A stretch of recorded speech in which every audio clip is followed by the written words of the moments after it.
Magandang araw sa inyo mga kaibigan. Na mabilis na mga balita natin. QMB nirelease na ng Chivas. So open slot ito. Pwede sa ibang Pinoys, pwede rin si Kai. At DMX ng Indonesia maglalaro na sa Japan B-League. Makakalaban niya mga Pinoy pati na si Kai kapag nagbalik ito dito. Pero sa ngayon, puspusan ang kanyang training. Grabe, mukhang may pinaghahandaan. Unahin po natin si QMB. Nirelease na po pala siya ng kanyang team na Chiba Jets, pero inoperan pala siya ng team na ito ulit para sa paparating na season, pero sila ang umayaw. Hindi ko alam kung ito ba ay dahil sa kanyang back surgery or dahil gusto nila ng mas mahabang playing time. So ibig sabihin, open slot ang Asian import ng malakas na Chiba Jets. Pwede po nilang kunin si Kai Sotto dahil free agent ito ngayon. Pero mga kaibigan, ang balita ngayon, DMX ng Indonesia, kilala nyo naman, kalaban lagi ng Gilas. Pumirma na po ito dito mga kaibigan sa Japan B-League. Official na yan sa Saga Ballooners.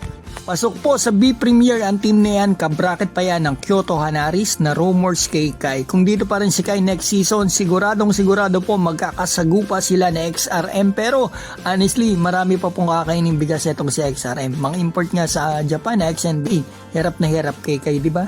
At ito ang updates natin kay, nandito pa rin siya sa atin sa Pilipinas ngayon.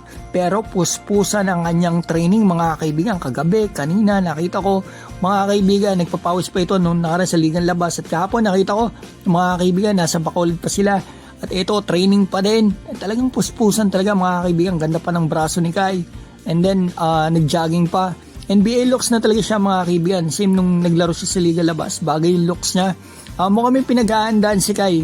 Tingin ko mga kaibigan. Hindi ko alam kung anong abatagin. Nadinig ko na magandang offer daw kay Kai.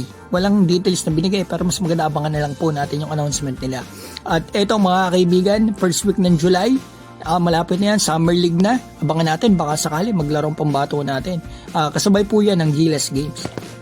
Ako mga kaibigan, sa dami man ang pinagdaanan ni Kai patungo dito sa NBA, hindi pa rin siya nakukuha. Ako talaga honestly, naniniwala po talaga ako makakapasok at makakapasok din to sa NBA. Basta Kai, tuloy mo lang yung ginagawa mo. Alam ko, hindi na malayo ang NBA para sa'yo. Sana this year, kung hindi man, sana next year. Basta alam ko, hindi na magtatagal yan. Supportahan natin si Kai mga kaibigan. At eto, babatiin ko lamang po si Edith Doramal, PJ Manso, Artur Pablico, Robert Gercayo, Eric De La Cruz, CH Game Farm, sa Guitar Jodan TV, JB Santiago, Resty Eduarte, Ricky Sec, Ron Man, Joey Mundo, Dionisio Rupo, Rolly Perote, Chris Buenoobra, Rapes Bogon, Kuya Dags at Efren Plaza. Mga kaibigan, maraming salamat po.